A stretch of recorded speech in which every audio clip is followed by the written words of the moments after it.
A little chicken music, please. Thigh bones connected to the wing bones connected to the drums. Hold it, stop the music. Hold it, stop the music. Harlan Sanders was born on September 9, 1890 in Henryville, Indiana. After his father died when he was 6, Sanders became responsible for feeding and taking care of his younger brother and sister.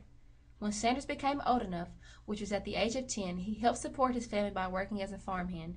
Then he moved on to become a streetcar conductor while he still was a teenager. From there, Sanders took a job as a fireman on the railroad and soon began his family by marrying his wife, Claudia Price. He finally ended up operating a restaurant.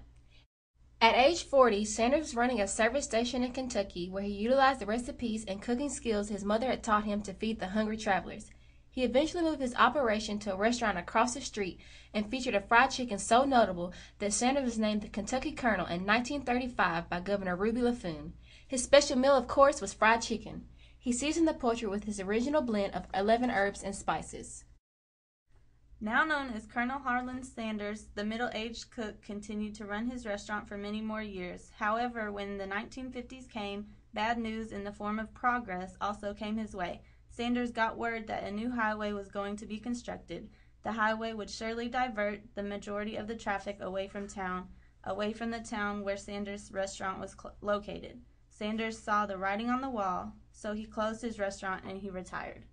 Upon receiving his first Social Security check in the amount of $105, Colonel Harlan Sanders decided to chuck his rocking chair and get back to work instead. He rounded up some investors and the Kentucky Fried Chicken industry was born. Kentucky Fried Chicken went public in 1966 and was listed on the New York Stock Exchange in 1969. More than 3,500 franchised and company-owned restaurants were in worldwide operation when Hublin Incorporated acquired KFC Corporation in 1971 for $285 million.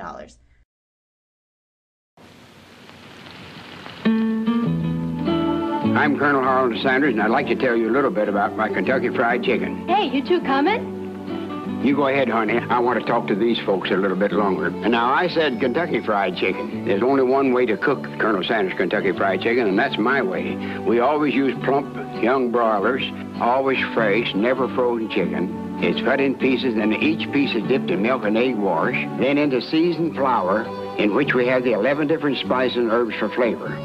One more thing, folks. It's the only way that you're going to get chicken that is finger-licking good, and I'd be mighty proud to have you try Colonel Sanders Kentucky Fried Chicken. Mighty proud. Excuse me a moment, will you please? Hey, look at there. Didn't I tell you it was finger-licking good?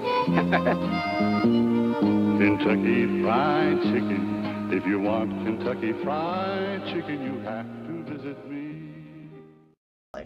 Kentucky Fried Chicken became a subsidiary of R.J. Reynolds Industries Incorporated, now RJR Nabisco Incorporated, when Hublin Incorporated was acquired by Reynolds in 1982. KFC was acquired in October 1986 from RJR Nabisco Incorporated by PepsiCo Incorporated for approximately $840 million.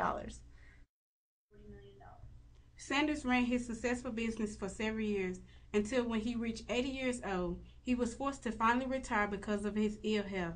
Sanders continued to visit KFC restaurants around the world as a spokesman until he died in 1980 of leukemia at the age 90. Colonel Harlan Sanders is known around the world for his famous finger-licking good Kentucky Fried Chicken.